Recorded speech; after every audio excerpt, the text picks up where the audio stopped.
তীব্র উত্তেজনার মধ্যেই আমেরিকার সংসদের স্পিকার ন্যান্সি পেলোসি তাইওয়ানে প্রবেশ করেছেন। প্রকাশিত ভিডিওতে দেখা যায় ট্যাঙ্ক এবং ভারী যুদ্ধযান নিয়ে তাইওয়ান সীমান্তের কাছে বের হয়েছে চীনের সেনারা।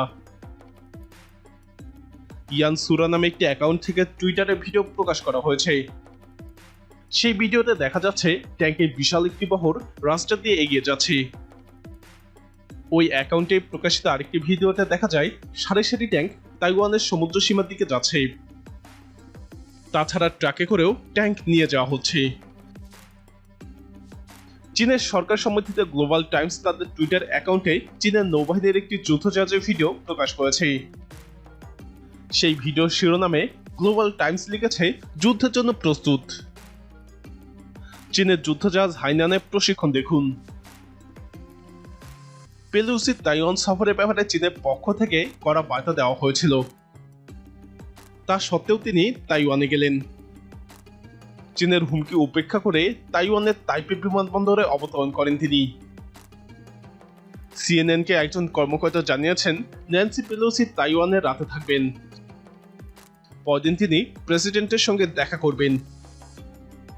পেলোসি তাইওয়ানে যাওয়ার মাধ্যমে দীর্ঘ 15 বছর পর আমেরিকার কোন হাউস স্পিকার এশিয়ায় বিরোধপূর্ণ এই দেশটিতে গেলেন।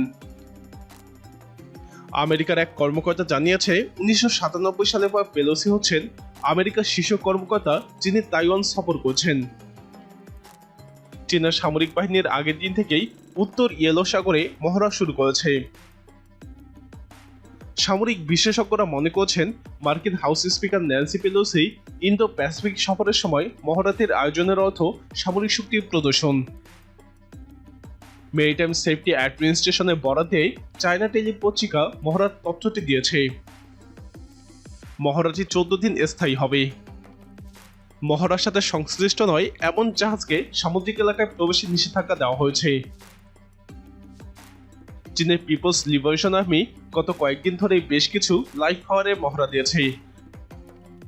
তাইওয়ান প্রণালী থেকে DF-17 হাইপারসনিক মিসাইলও উৎক্ষেপণ করেছে চীন। পিপলস লিবারেশন আর্মি তাইওয়ান উপকূল থেকে প্রায় 120 কিলোমিটার দূরে পিংটং দ্বীপের কাছে একটি লাইভ ফায়ার মহড়াও করেছে। আমেরিকান নৌবাহিনীর একজন কর্মকর্তা রয়টার্সকে বলেছে, রণতরী USS রোনাল্ড রিগান দক্ষিণ চীন সাগরের দিকে রওনা দিয়েছে।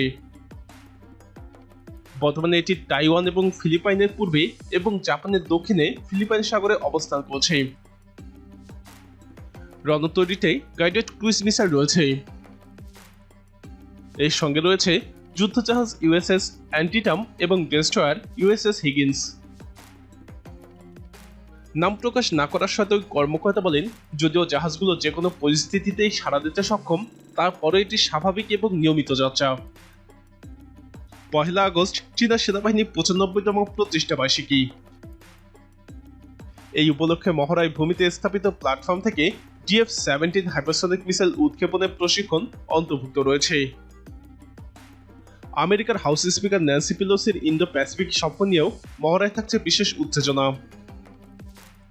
চীনের প্রেসিডেন্ট শি জিনপিং আমেরিকার প্রেসিডেন্ট জো বাইডেনকে পেলোসির তাইওয়ান সফর প্রসঙ্গে বলেছিলেন, আগুন নিয়ে খেললে পুড়তে হবেই। প্রিয় দর্শক, চীন শেষ পর্যন্ত কি ঘটাতে পারে? আপনার মতামত কমেন্টে জানান। সর্বশেষ আপডেট পেতে আমাদের চ্যানেলটি সাবস্ক্রাইব করে আমাদের সাথেই থাকুন।